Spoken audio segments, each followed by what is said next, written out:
So look,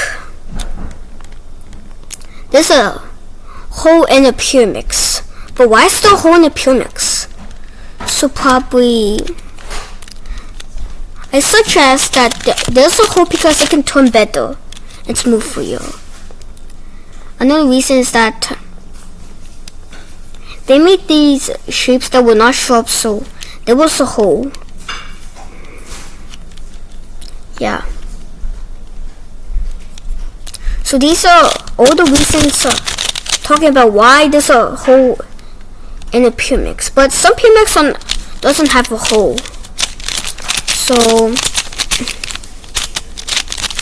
I guess that should be fine too. But guys, thanks for watching. Bye bye.